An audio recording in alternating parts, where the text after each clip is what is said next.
प्यारे बच्चों, online class में आप सभी का स्वागत है।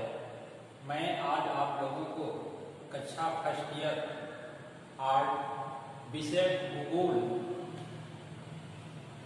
में खंड ख के बारे में पढ़ाऊंगा।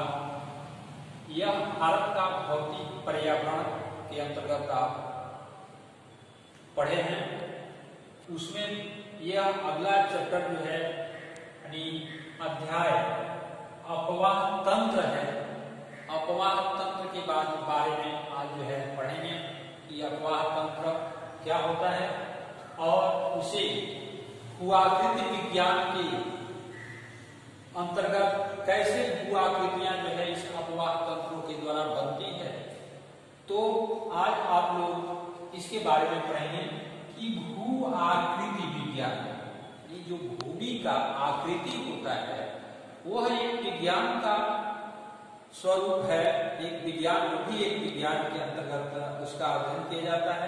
तो मैं आज आप लोगों को भू आकृति विज्ञान के संदर्भ में थोड़ी सी चर्चा करूंगा।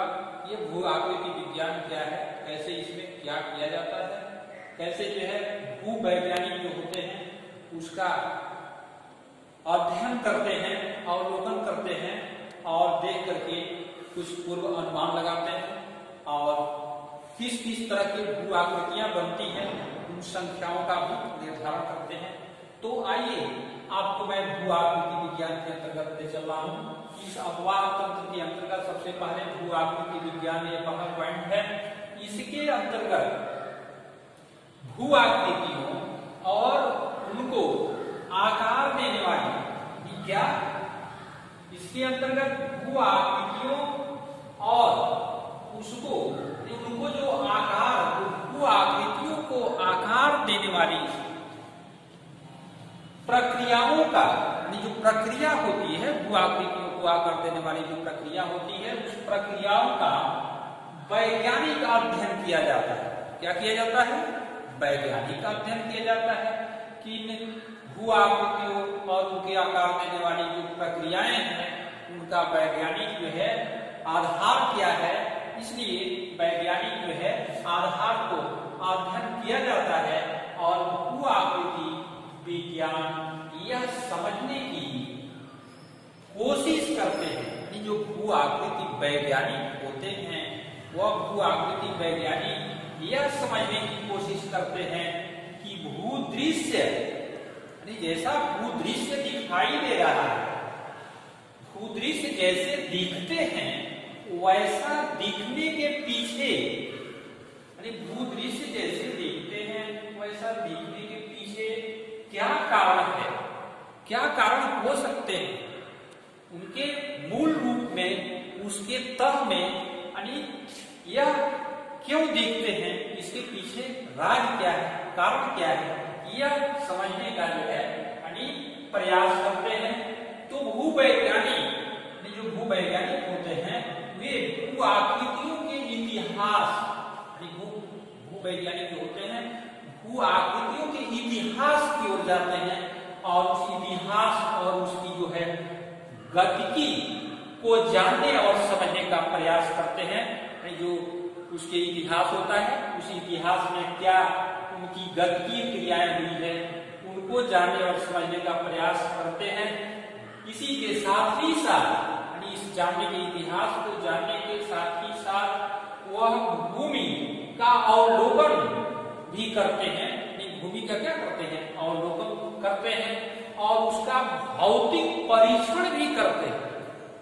भूवैज्ञानिक जो होते हैं ये भूमि का अवलोकन भी करते हैं और भौतिक जो स्वरूप होता है उसका भौतिक परीक्षण संख्यात्मक मॉडलिंग के संयोग से जो संख्या कितनी प्रकार की जो है इस भौतिक परीक्षण करके जो है और संख्यात्मक जो उसके कितने मॉडल प्रस्तुत हो सकते हैं, उस मॉडलों के संयोजन से जो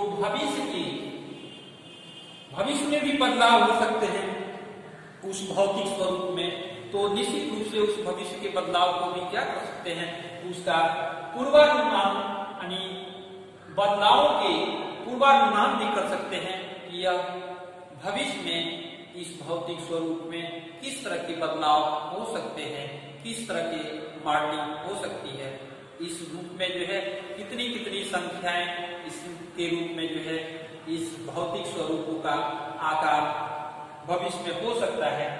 तो आप आज इस के अंतर्गत ये पढ़ेंगे। मैं आपको अगले वीडियो में जो है अपवाह तंत्र के बारे में बताऊंगा। अपवाह तंत्र के अंतर्गत वाहिकाओं के ढाल को नदी या अपवाह तंत्र का अवयव माना जाता है। तो प्यारे बच्चों, एक नदी एवं उसकी सहायक नदियों द्वारा अपवाहित क्षेत्र को अपवाह द्रोणी भी कहते हैं तथा एक नदी जहां से अपना जल बहाकर लाती है उसे जल ग्रहण क्षेत्र भी कहते हैं। एक अपवाह तंत्र द्रोणी को दूसरे से अलग करने वाली सीमा को, जो दूसरे द्रोणी से अलग करने वाली जो सीमा होती है उसको जल विभाजक या जल सांभर भी कहा जाता है। बड़ी संख्याओं के जल ग्रहण क्षेत्र को नदी द्रोणी, जबकि छोटी नदियों व नालों द्वारा अपवाहित क्षेत्र को जल सांभर ही कहा जाता है। नदी द्रोणी का आकार जो होता है वो बड़ा होता है, जबकि जल सांभर का आकार होता है वह छोटा होता है। नदी द्रोणी एवं जल सांभर एकता के परिचायक होते हैं और परिचायक हैं भी। इसके एक भाग में परिवर्तन का प्रभाव अन्य भागों तथा संपूर्ण क्षेत्र में देखा जा सकता है। इसीलिए इन्हें सूक्ष्म, मध्यम व बृहत नियोजन इकाइयों व क्षेत्रों के रूप में समझा जा सकता है। धन्यवाद।